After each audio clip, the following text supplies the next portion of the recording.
ഏകദേശം 3 മണിക്ക് ശേഷമാണ് സംഭവം നടക്കുന്നത്. പാലാട്ടിയിൽ, അതായത് കക്കയം പാലാട്ടിയിൽ എബ്രഹാം മരിച്ചെന്ന വാർത്തയാണ് ഇപ്പോൾ വന്നിരിക്കുന്നത്. അതായത് ഇന്ന് 3 മണിക്ക് ശേഷമാണ് ഈ ഒരു സംഭവം നടക്കുന്നതെന്നാണ് പറയുന്നത്. അതായത് കൃഷിയിടത്തിൽ, വീടിന് സമീപത്തുള്ള കൃഷിയിടത്തിൽ ജോലി ചെയ്യുന്നതിനിടെയാണ് കാട്ടുപോത്തിൻ്റെ ആക്രമണം ഏറ്റിരിക്കുന്നത്. കക്ഷത്തിൽ ആഴത്തിലുള്ള മുറിവ് സംഭവിച്ചു എന്നാണ് പറയുന്നത്. ഗുരുതര പരിക്കാണ് ഏറ്റിരുന്നത്. ബാലുശ്ശേരി ആശുപത്രിയിൽ എത്തിച്ചു. തുടർന്ന് കോഴിക്കോട് മെഡിക്കൽ കോളേജ് ആശുപത്രിയിൽ എത്തിക്കുന്നതിനിടയിൽ മരിക്കുകയായിരുന്നു എന്നാണ് അറിയാൻ സാധിക്കുന്നത്. ഈ ഒരു സ്ഥലത്ത്, കക്കയം സ്ഥലത്ത് കഴിഞ്ഞ 2 മാസം മുമ്പ് അമ്മയ്ക്കും കുഞ്ഞിനും കാട്ടുപോത്തിൻ്റെ ആക്രമണം ഏറ്റിരുന്നു. അതുപോലെ ഇന്നലെ ഈ സമീപ സ്ഥലമായ കൂരാച്ചുണ്ടിൽ ഇന്നലെ നമ്മൾ കണ്ടതാണ് കാട്ടുപോത്ത് ഇറങ്ങിയത്. ജനവാസ മേഖലയിൽ കാട്ടുപോത്ത് ഇറങ്ങിയത് നമ്മൾ കണ്ടതാണ്.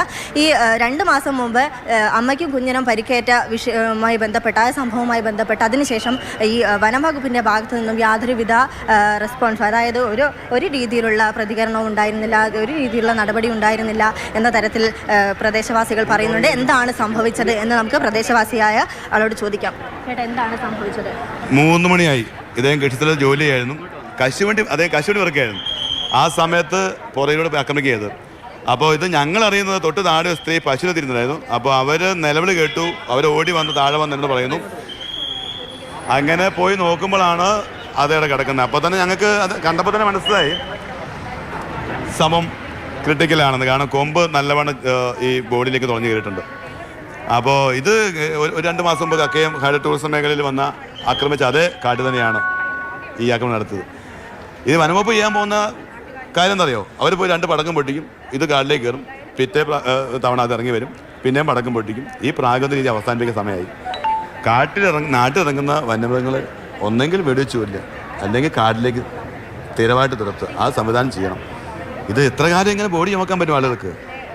2 മാസം മുമ്പ് അമ്മയ്ക്കും കുഞ്ഞിനും നേരെ ആക്രമണം സംഭവിച്ചു.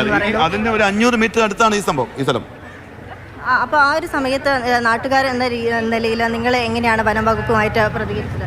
ഞങ്ങൾ വർഷങ്ങളായിട്ട് വനംവകുപ്പായിട്ട് പോരാട്ടിലൊക്കെ, ഞാനൊരു കേസിൽ പ്രതിയാണ് വനംവകുപ്പായിട്ടുള്ള വിഷയത്തിൽ. അപ്പോൾ ഞങ്ങൾ അന്നും ആവശ്യപ്പെടുന്നത് ഈ മണ്ണ് ജീവിക്കുന്ന കർഷകന് അവൻ്റെ മൗലികാവകാശമുണ്ട്. ഞങ്ങളുടെ കുടിയേറ്റ കാലഘട്ടത്തിൽ ഞങ്ങളുടെ പൂർവ്വപിതാക്കന്മാർ അവിടെ അതിജീവിച്ചത് മൃഗങ്ങളെ വേട്ടയാടി തന്നെയാണ്. അപ്പോൾ ഞങ്ങൾക്ക് വേട്ടയാടുന്ന വേണ്ട, ഞങ്ങളുടെ കൃഷിയിൽ ഇറങ്ങുന്ന, ഞങ്ങളെ ഉപദ്രവിക്കുന്ന വന്യമൃഗങ്ങളെങ്കിലും, പ്രത്യേകിച്ച് കാട്ടുപന്നിയെങ്കിലും കൊല്ലാൻ അനുവദിക്കുക. അങ്ങനെ സംവിധാനം ഇല്ലല്ലോ. അപ്പോൾ സംവിധാനം മാറണ്ടേ? 972 വന്യമൃഗ ആക്റ്റീവായിട്ട് നിൽക്കുകയാണ് ഇപ്പോഴും സർക്കാർ. വർഷത്തെ കഴിഞ്ഞു. അത് വന്യമൃഗങ്ങളുടെ പോപ്പുലേഷൻ കൂടിയില്ലേ? കാടിൻ്റെ അളവും കൂടി, വന്യമൃഗ എണ്ണവും കൂടി. എന്നിട്ട് വന്യമൃഗങ്ങൾ നാട്ടിലാണ്. കക്കയം ഡാം സൈറ്റിന്റെ അടുത്താണോ വീട്? വീട്ടിൽ നിന്ന് എത്ര ദൂരമുണ്ട്? എയർ ഡിസ്റ്റൻസ് ഒരു 500 മീറ്റർ ഉണ്ടാവുള്ളൂ. പ്രജിഷ്, ഈ ഒരു വിഷയവുമായി ബന്ധപ്പെട്ട മനുഷ്യർ ചോദിക്കുന്നത് പോലെ എത്ര നാൾ ഇനി ഇങ്ങനെ മുന്നോട്ട് പോകും? കാരണം നമ്മൾ ഉച്ചവരെ ചോദിച്ച ചോദ്യമാണ്. ഇന്നലെയെങ്കിൽ ഇനി ആര് എന്നുള്ളതാണ്. ഇതാ കാട്ടുപോത്ത് കലിപൂണ്ട് ഒരാളെ ചവിട്ടി കൊലപ്പെടുത്തുന്നു, ഒരു സ്ത്രീയെ വീണ്ടും കൊലപ്പെടുത്തുന്നു. അതിന് തൊട്ട് പിന്നാലെയാണ് ഒരു മണിക്കൂർ പോലും വ്യത്യാസമില്ലാതെ പുതിയ വാർത്ത വരുന്നു. കക്കയത്താണ് ഇത്തരത്തിൽ കാട്ടുപോത്തിന്റെ ആക്രമണത്തിൽ ഒരു ജീവൻ കൂടി പൊരിയുന്നത്. അങ്ങനെ ഈ ദിവസം 2 പേരെ കൊലയ്ക്ക് കൊടുക്കേണ്ടി വരുന്നു കേരളത്തിന്. അത് വല്ലാത്തൊരു ദുഃഖത്തിലേക്ക് പോകുന്ന, കാര്യങ്ങൾ കൈവിട്ടു പോകുന്ന ഒരു അവസ്ഥയാണുള്ളത്.